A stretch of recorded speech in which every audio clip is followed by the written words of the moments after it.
सब आंखों के आंसू उजले। महादेवी वर्मा जी द्वारा रचित ये कविता खंड भाग 2। सभी की आंखों के जो आंसू होते हैं उनमें पवित्रता होती है, शुद्धता होती है, अर्थात अपने लक्ष्य के प्रति संपूर्णता से लक्ष्य के प्रति समर्पित हो जाना और अपने लक्ष्य के प्रति आंसू बहाना, अर्थात उसको पूरा करने के लिए जी जान लगा देना। ऐसे जो आंखों के सपने होते हैं उनके आंसुओं में पवित्रता होती है, शुद्धता होती है। ये कहना चाहा है यहाँ पर इस शीर्षक के माध्यम से महादेवी वर्मा ने। क्योंकि हम जो सपने देखते हैं, अर्थात जीवन में जो बनना चाहते हैं, वो जो सपने हैं वो हमेशा क्या होते हैं? सत्य होते हैं, सच होते हैं। जब हम उनको सत्य में ढालना चाहते हैं, प्रयास करते हैं, सत्य बनाना चाहते हैं। क्योंकि जब हम अपने लक्ष्य के प्रति पूर्ण रूप से समर्पित हो जाते हैं तो हमारे सपने सच होते हैं। सपने निरर्थक नहीं होते हैं, बेकार नहीं होते हैं।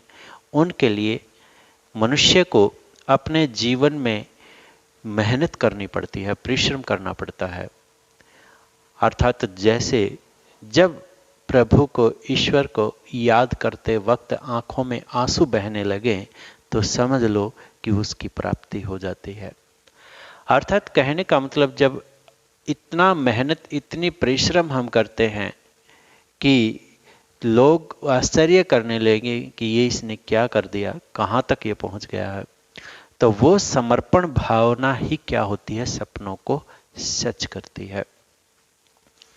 आइए देखते हैं। महादेवी वर्मा जी कवित्री हैं और उनकी प्रसिद्ध रचना है कि सब आंखों के आंसू उजले। इसमें आते हैं और इसी काव्यखंड को हम जो है यहाँ पर पढ़ते हैं। सब आंखों के आंसू उजले, यानी सभी आंखों के जो आंसू होते हैं वो पवित्र होते हैं। उनमें पवित्रता होती है, उनमें शुद्धता होती है। सब आंखों के आंसू उजले, सबके सपनों में सत्य पला। जिसने उसको ज्वाला सौंपी उसने इसमें मकरंद भरा। आलोक लुटाता है वह घुल घुल, देता झरिया सौरभ बिखरा। दोनों संगी पथ एक किंतु, कब दीप खिला कब फूल जला। सब आंखों के आंसू उजले। प्रस्तुत कविता क्या है? सब आंखों के आंसू उजले। प्रसंग की बात करें तो सांकेतिक पद्यांश हमारी हिंदी की सुपाठ्य पुस्तक अंतरा भाग 1 में संकलित सुप्रसिद्ध कवयित्री महादेवी वर्मा जी द्वारा रचित सब आंखों के आंसू उजले कविता से उद्धृत है। प्रस्तुत कविता में सपनों को सत्य में ढालने, सपनों की पवित्रता के, आंखों के आंसू की पवित्रता के बारे में वर्णन किया जा रहा है। प्रस्तुत काव्यांश में महादेवी वर्मा वर्णन कर रही है किसके बारे में? कि सभी के आंसुओं में पवित्रता, सभी की आंखों के आंसुओं में पवित्रता होती है, शुद्धता होती है। सबके सपनों में सत्य पला। सबके सपनों में सत्य जो है वो पलता रहता है, अर्थात सपनों में सच्चाई होती है। भले ही सपने काल्पनिक होते हैं लेकिन फिर भी उनमें सच्चाई होती है। कब होती है? कि जिसने उनको ज्वाला सौंपी, जिसने अपने सपनों को प्राप्त करने के लिए, अपने लक्ष्यों को प्राप्त करने के लिए जोश भर दिया, उत्साह भर दिया, आग भर दी, वही और उसने इसमें मकरंद भरा। और जिसने अपने सपनों में सुगंध भर दी, यानी उनको सपनों को सत्य करने के लिए उन सपनों के प्रति सुगंधता, मकरंदता उनके अंदर भरी है, अर्थात उनको पूरा करने के लिए, उन सपनों की सुगंधी को, महक को प्राप्त करने के लिए जिसने प्रयास किया है, आलोक लौटाता है वह घुलघुल, एक दिया है, एक दीपक है जो चारों ओर अपना प्रकाश फैला देता है, यानी स्वयं अग्नि में घुल के चारों ओर प्रकाशित कर देता है सभी वातावरण को। अर्थात जो अपने सपनों को सत्य करता है वो चारों ओर अपने ज्ञान का प्रकाश भी फैलाता है, यहाँ दीपक से प्रतीक के रूप में कहा गया है। देता झरी है सौरभ बिखरा, और एक फूल है जो अपने चारों ओर अपनी सुगंधी फैला देता है। दोनों संगी, दोनों साथी हैं, पथ एक, दोनों का रास्ता एक है, किंतु कब दीप खिला कब फूल जला, परंतु दीप कभी खिल नहीं सकता और फूल कभी जल नहीं सकता। अर्थात दीप दिए की भांति, दीपक की भांति प्रकाशित नहीं कर सकता। वो अपनी सुगंधी बिखराएगा और दिया अपनी रोशनी बिखराएगा।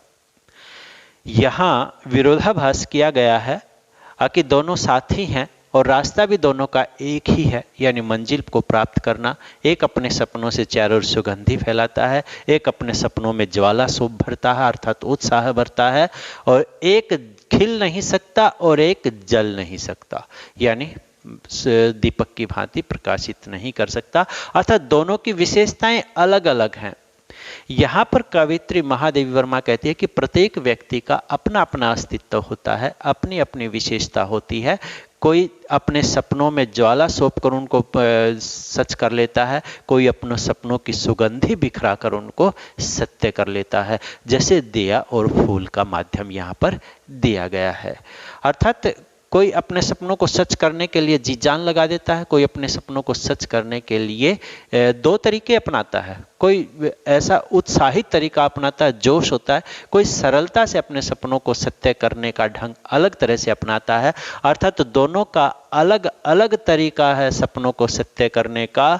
इसीलिए कहा है कि दीप जल नहीं सकता और दीप खिल नहीं सकता और फूल जल नहीं सकता। अर्थात दोनों का अपना अपना अस्तित्व, अपना अपना अलग अलग माध्यम है, ये बताया गया है। देखो यहाँ पर अलंकार वर्णन देख लेते हैं कि घुल घुल में पुनरुक्ति प्रकाश अलंकार है, और इसके बाद है यहाँ पर यदि जिसने उनको ज्वाला, वैसे तो यहाँ पर सत्य का पलना और यहाँ पर सब मानवीकरण जो है किया गया है। यहाँ पर कब दीप खिला कब फूल जला, अर्थात दीप खिल नहीं सकता फूल जल नहीं सकता, तो विरोधाभास अलंकार का यहाँ पर प्रयोग किया गया है यदि विशेष रूप से जाते हैं तो। घुल घुल में पुनरुक्ति प्रकाश अलंकार है ही। इसके बाद सह की आवृत्ति भी है, सबके सपनों में सत्य पला, तो यहाँ पर सह की आवृत्ति के कारण अनुप्रास अलंकार है। छंद की बात करें तो ये छंद मुक्त रचना है, यानी यहाँ पर छंद नहीं है, छंद मुक्त रचना है। इसके बाद रस और गुण की बात करें तो रस यहाँ पर शांत रस है और माधुर्य गुण है। भाषा जो है अत्यंत सरल एवं सहज है। भाषा की बात करें तो खड़ी बोली का प्रयोग यहाँ पर उन्होंने किया है। वैसे संस्कृत निष्ठ कह सकते हैं, क्योंकि मकरंद, ज्वाला ये शब्द संस्कृत के हैं, आलोक संस्कृत के शब्द है, तो संस्कृत निष्ठ तत्सम शब्दावली का प्रयोग यहाँ पर किया गया है। वह अचल धरा को भेंट रहा। यहां पर देखना कि किसका वर्णन किया गया है, पर्वत का और सागर का वर्णन किया गया है कि दोनों की अपनी अलग अलग विशेषता क्या है।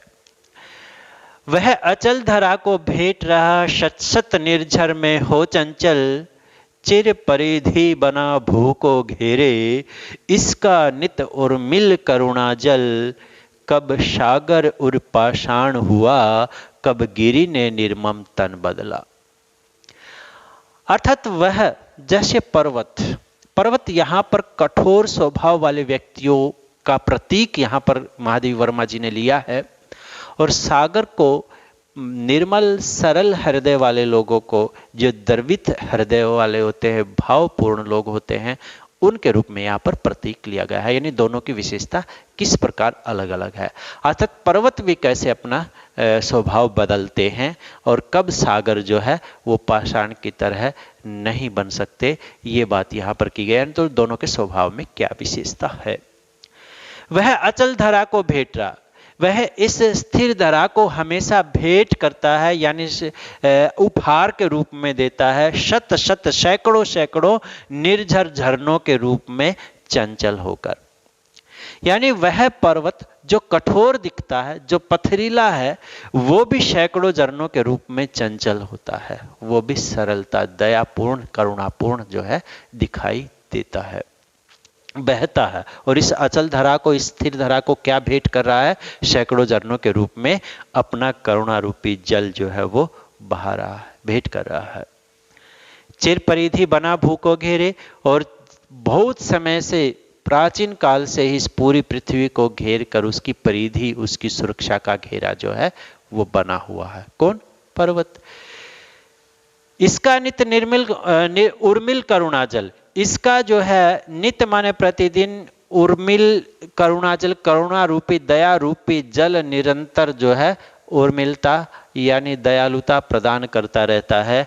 ये है पर्वत जो कठोर दिखता है। कब सागर उर पाषाण हुआ? कब सागर का हृदय पत्थर हो सकता है? कभी भी सागर का हृदय पत्थर नहीं हो सकता, और न कभी भी पहाड़ या गिरी जो है, पर्वत जो है, अपना निर्मम ममता रहित तन जो है वो बदल सकता है। अर्थात उसका काम है कठोरता का, और सागर का काम है तरलता का, सरलता का। तो दोनों का स्वभाव अपनी अपनी जगह अलग है, यानी दोनों का ढंग अलग अलग है। फिर भी यदि ये नहीं कह सकते कि किसी पत्थर दिल के अंदर करुणा का भाव नहीं होता है, क्योंकि जैसे पर्वत भी सैकड़ों झरनों के रूप में जल भेंट करता है, यानी नदियां बहती हैं जिसके जल से, यानी एक पत्थर भी पानी का प्रवाह करता है और इस भूमि का चारों ओर सुरक्षा घेरा बनाता है, तो क्या कठोर व्यक्ति के अंदर दया भावना नहीं होती? तो ये बात यहाँ पर महादेवी वर्मा जी ने कहना चाहा है कि उसका भी दया रूपी जल जो है वो इस पृथ्वी पर प्रतिदिन बहता रहता है। तो कभी सागर का हृदय पाषाण नहीं हो सकता, जो सरल है वो सरल ही है, और कभी कठोर हृदय जो है अपना तन नहीं बदल सकता। भले ही दिखने में शारीरिक रूप से कठोर हो, वो अपना तन नहीं बदल सकता, लेकिन ऐसा नहीं कह सकते कि उसके अंदर दया भावना नहीं है, ऐसा नहीं कहा जा सकता। इसलिए उन्होंने इस काव्यांश के माध्यम से ये बात यहाँ पर कहना चाहिए। यहाँ पर जो है हम अलंकार देख लेते हैं। शत शत दो बार आया है, तो इसका मतलब यहाँ पर पुनरुक्ति प्रकाश अलंकार है। और यहाँ पर बात करें करुणा जल, करुणा रूपी जल, तो रूपक अलंकार का प्रयोग यहाँ पर किया गया है। और इस लास्ट की लाइन में है कि कब सागर का हृदय पत्थर बना और कब, ये सब विरोधाभास है। तो इसका मतलब यहाँ पर क्या है? विरोधाभास अलंकार यहाँ पर प्रयोग किया गया है इस लास्ट की लाइन में। यहाँ पर हम यदि देख लें तो आप यहाँ पर देख लेना कि जहाँ पर एक ही वर्ण की आवृत्ति यहाँ पर कहीं पर यदि दी गई है तो वहाँ पर अनुप्रास अलंकार होगा, लेकिन इसमें ज़्यादातर ऐसा वर्णन नहीं है। तो यहाँ पर और पूरे के पूरे इसमें क्या है कि मानवीकरण अलंकार का प्रयोग किया गया है, क्योंकि सागर को और पर्वत को मनुष्य की तरह दर्शाकर तन बदलना और ये सब बातें की गई हैं। तो यहाँ पर क्या है? मानवीकरण अलंकार का प्रयोग यहाँ पर किया गया है। और बाकी छंद आपको पता ही है, छंद मुक्त रचना है, रस शांत है, गुण माधुर्य है, और भाषा तत्सम शब्दावली से या संस्कृत निष्ठ तत्सम शब्दावली का प्रयोग यहाँ पर किया गया है भाषा के रूप में जाते हैं। तो अब आ जाते हैं नेक्स्ट में, अग्रिम काव्यांश में, कि नभ तारक सा खंडित पुलकित यह अक्षुरधरा को चूम रहा, वह अंगारों का मधुरस पी केसर किरणों सा झूम रहा, अनमोल बना रहने को कब टूटा कंचन हीरक पिंगला। नभ तारक सा यानी आकाश के तारों की तरह, खंडित पुलकित, पुलकित यानी चमकता, खंडित टूटता, टूटता चमकता, यह अक्षुर धारा, धारा यानी यह देव धारा, देवताओं की धारा को, वैसे अक्षुर दूध को कहते हैं, यानी सफेद अंगारों की धारा को चूमता रहता है। यह सोने की बात की गई है। यहां पर दो चीजें ली गई हैं, हीरा और सोना। सोना क्या है? अंगारों की धारा, अंगारों की धारा को, देवताओं की धारा को चूमता रहता है, अर्थात उनमें घुलता रहता है, अंगारों में जलता रहता है, और वो और भी अत्यधिक प्रकाशित होता है, चमकदार होता है, चमकीला होता है। वह अंगारों का मधुर रस पी, यानी वह सोना जो है अंगारों का मीठा रस पीकर, मधुर रस पीकर भी केसर की किरणों यानी लाल किरणों की तरह जो है झूमता रहता है। और फिर बताऊंगा इसका भावार्थ। अनमोल बना रहने को कब टूटा कंचन हीरक पिंगला, यानी अमूल्य बना रहने के लिए कभी सोना टूटता नहीं है और हीरा पिघलता नहीं है। यानी अनमोल बना रहने को, सोने को बढ़ाते बढ़ाते बढ़ाते बढ़ाते कभी कुछ बना दिया, कभी कुछ बना दिया, तो घूमता रहता है अंगारों में, अंगारों के रस को, मधुर रस को चूमता रहता है, लेकिन वो टूटता नहीं है और कभी हीरा पिघलता नहीं है, क्योंकि सबसे कठोर धातु क्या है? हीरा है। तो यहां पर विशेषता देख लेते हैं, क्या कहा है कि जिस प्रकार सोना जितना अंगारों में घुलेगा, यानी जितना आग में, कहते हैं ना कि सोने को जितना आग में डालोगे उतना ही चमकेगा, यानी हम अपने सपनों को सत्य में ढालने के लिए जितनी मेहनत, जितना परिश्रम करेंगे उतना ही चमकेंगे। कहने का अभिप्राय उतना ही हम मजबूत होंगे और लक्ष्य के नजदीक पहुंचेंगे जितना हम उनको पूरा करने का प्रयास करेंगे, जितना हम मुसीबतों का सामना करेंगे, जितना हम कठोर से कठोर मेहनत करेंगे, परिश्रम करेंगे। जैसे सोना तभी सोना बनता है जब वो अंगारों की या देवताओं के रस की धारा को पीता है, यानी अंगारों की धारा में झूमता है, उनको चूमता है, तब जाके सोना सोना बनता है। वैसे ही सोना पत्थरों से निकाल के सोना नहीं बनता है। कहने का अभिप्राय है कि सरलता से कोई लक्ष्य को प्राप्त नहीं कर पाता है, पूरी मेहनत से, पूरे परिश्रम से यहाँ पर जो है सोने की तरह व्यक्ति चमकता है, लक्ष्य के प्रति समर्पित होता है या लक्ष्य को प्राप्त कर पाता है। जैसे कहा है कि जैसे आकाश के तारे टिमटिमाते हैं, चमकते हैं, वैसे ही अक्षुर धारा को पीकर, यानी देवताओं की धारा, यानी कहने का मतलब सफेद प्रकाश से युक्त अग्नि धारा को पीकर, चूमकर ही, और अंगारों का मधुर रस पीकर ही, यानी आग में जलकर ही वह केसर किरणों, केसर होता है लाल रंग का, केसर होता है जो फूलों के एक प्रकार का जो पदार्थ होता है, जो आजकल दुकानों पे मिलता है, दूध दही में मिलाकर जो है, जो पौष्टिक पदार्थ होता है, तो उस रंग से यहाँ सम केसरी रंग होता है, तो वो केसर के जैसा रंग होता है। तो वह इसी प्रकार केसरी किरणों यानी लाल किरणों से को झूमता है और झूमता है, और इसी वह अनमोल बना रहने के लिए सोना कभी टूटता नहीं है और हीरा कभी पिघलता नहीं है। यानी दोनों का अपना अपना स्वभाव है, एक पिघलता नहीं है, एक टूटता नहीं है, इसलिए वो अनमोल है। यानी उनका मूल्य की बात करें तो कह सकते हैं कि सामान्य मूल्य नहीं है, जिनका कोई मूल्य ही नहीं, इतने मूल्यवान हैं। क्यों है? क्योंकि एक टूटता नहीं है, एक पिघलता नहीं है। यह है। इसमें अलंकार देख लेते हैं तो दो जगह सा है, तारक सा, किरणों सा, तो सा से सी, सम, ये जो त्यों, मानो, इसमें तो मानो मनु में उत्प्रेक्षा में चला गया था मैं, लेकिन यहाँ पर सा से सी, सम, जैसे, समान, और बात करें जो त्यों, ये समानता दर्शाने में प्रयोग किए जाते हैं, तो वहाँ पर उपमा अलंकार का प्रयोग होता है। अक्षुरधरा देवरूपी धारा है यहाँ पर, तो यहाँ पर भी रूपक अलंकार का प्रयोग किया गया है। मधुर रस, यहाँ पर भी रूपक अलंकार का प्रयोग जो है यहाँ पर हुआ है। तो ये है अलंकार वर्णन इसका। और इसके बाद यदि करें तो यहाँ लास्ट में सोना टूटता नहीं और हीरा पिघलता नहीं, तो यहाँ पर मानवी कर्ण अलंकार का प्रयोग तो है ही, साथ में जो है इसमें बात करें तो मानवी कर्ण अलंकार ही यहाँ पर विशेष रूप से प्रयोग किया गया है। कहने का अभिप्राय ये है। इसके बाद आते हैं नेक्स्ट काव्यांश में।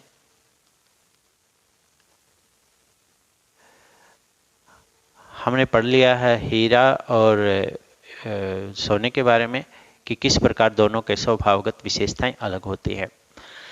नीलम मरकत के संपुट दो, नीलम मरकत के संपुट दो, जिनमें बनता जीवन मोती, इसमें ढलते सब रंग रूप उसकी आभा स्पंदन होती, जो नभ में विद्युत मेघ बना वह रज में अंकुर हो निकला।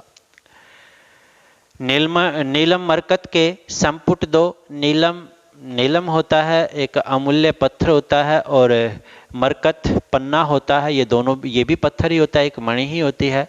इसके 2 संपुट हैं, 2 दल हैं, और उसमें जीवन रूपी मोती जो है वो बनता है। यहाँ पर अब विशेषता क्या है कि नीलम आकाश को कहा गया है और मरकत यानी पन्ना पृथ्वी को कहा गया है। और इसी पृथ्वी और आकाश के दोनों संपुट 2 दलों के बीच जीवन रूपी मोती यानी प्राणी रूपी मोती जो है वो पलता है, यानी जीवन इसी के बीच में जो है वो पलता है। इसमें ढलते सब रंग रूप, इस जीवन रूपी जो मोती है अर्थात इस जीवन में सब प्रकार के रंग रूप ढलते हैं, यानी कहने का मतलब हर प्रकार की परिस्थितियां आती हैं, सबके सामने परिस्थितियां आती हैं, कभी सुख आते हैं, कभी दुख आते हैं। तो ये सब परिस्थितियां जीवन में, सारे रंग जो है वो रंग रूप जो है इस जीवन में आते हैं। उसकी आभा स्पंदन होती, यानी उसी की आभा, स्पंदन यानी शोभा, स्पंदन होती है यानी धड़कती है, यानी उसी की आभा स्पंदन होती है, धड़कती है। स्पंदन का अर्थ होता है धड़कना, धड़कती है, जो इन परिस्थितियों का सामना करता है, तो इन परिस्थितियों को झेल लेता है। जो नभ में विद्युत मेघ बना, जो आकाश में बिजली की तरह और बादल की तरह बनता है, और वह बादल फिर रज में, यानी वह बादल का पानी रज में यानी धूलि में मिलकर अंकुर बनकर निकल जाता है, यानी एक पौधा बन के निकल जाता है। वही जल, बारिश होगी तभी तो अंकुरण होगा, कहने का मतलब पृथ्वी हरी भरी होगी, यदि नहीं होगी तो सब बीज, सारे पौधों की जो मूल है वो सब नष्ट हो जाएगा।